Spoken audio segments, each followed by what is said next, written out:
ഏരൂർ ഗ്രാമപഞ്ചായത്തിൽ മഴക്കാല പൂർവ്വ ശുചീകരണ പ്രവർത്തനങ്ങൾ ഊർജിതമാക്കി. ഗ്രാമപഞ്ചായത്തും പരിസര പ്രദേശങ്ങളിലും ഡെങ്കിപ്പനി ഭീഷണിയിലാണ്. ശുചീകരണ പ്രവർത്തനങ്ങളുടെ ഭാഗമായി ആലോചനാ യോഗം ചേർന്നു. 11ഓളം ഡെങ്കിപ്പനി കേസുകളാണ് ഏരൂർ ഗ്രാമപഞ്ചായത്തിൽ മാത്രം റിപ്പോർട്ട് ചെയ്തത്. ഇതിന്റെ അടിസ്ഥാനത്തിലാണ് കുടുംബശ്രീ, തൊഴിലുറപ്പ്, RPL, ഓയിൽ പാം തുടങ്ങി വിവിധ വകുപ്പുകളെ കൂട്ടിയോജിപ്പിച്ച് സമഗ്രമായ പ്രവർത്തനത്തിന് ഏരൂർ ഗ്രാമപഞ്ചായത്ത് തയ്യാറെടുക്കുന്നത്. ഇതിന്റെ ഭാഗമായി ഏരൂർ ഗ്രാമപഞ്ചായത്തിൽ നടന്ന ആലോചനാ യോഗം പഞ്ചായത്ത് പ്രസിഡന്റ് G. അജിത് ഉദ്ഘാടനം ചെയ്തു. മുൻ ഗ്രാമപഞ്ചായത്ത് പ്രസിഡന്റ് T. അജയൻ അധ്യക്ഷത വഹിച്ചു.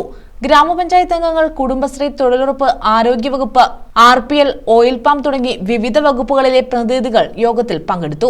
രോഗവ്യാപനം തടയുന്നതിനാവശ്യമായ അടിയന്തര നടപടി കൈക്കൊള്ളുന്നതിന് എല്ലാ ഡിപ്പാർട്ട്മെന്റുകളും ഒരുമിച്ച് പ്രവർത്തിക്കണമെന്നും പൊതുജനങ്ങളെ ബോധവൽക്കരിച്ച് ഉറവിട നശീകരണം അടക്കമുള്ള നടപടികൾക്ക് ആരോഗ്യവകുപ്പ് നേതൃത്വം നൽകണമെന്നും G. അജിത് ആവശ്യപ്പെട്ടു.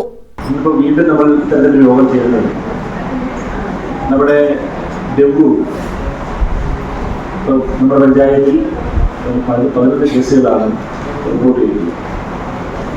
അപ്പോൾ തുടർന്നത് എണ്ണം വർദ്ധിക്കാതിരിക്കുന്നതിന് നമ്മുടെ എല്ലാ പ്രദേശങ്ങളും വളരെ വൃത്തിയായി സൂക്ഷിക്കുന്നതിന് വേണ്ടിയാണ് നമ്മൾ ശുചീകരണ പ്രവർത്തനം ആരംഭിക്കാൻ നമ്മൾ തീരുമാനിച്ചത്.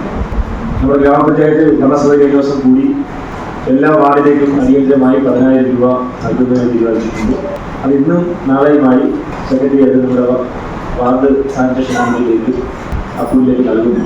പൊതുവിൽ നമ്മുടെ പഞ്ചായത്ത് ഇതുമായി ബന്ധപ്പെട്ട് കുറച്ചധികം കാര്യങ്ങൾ ചെയ്യുന്ന പഞ്ചായത്തും അത് പൂർത്തീകരിച്ച പഞ്ചായത്തും. News bureau, Anchal.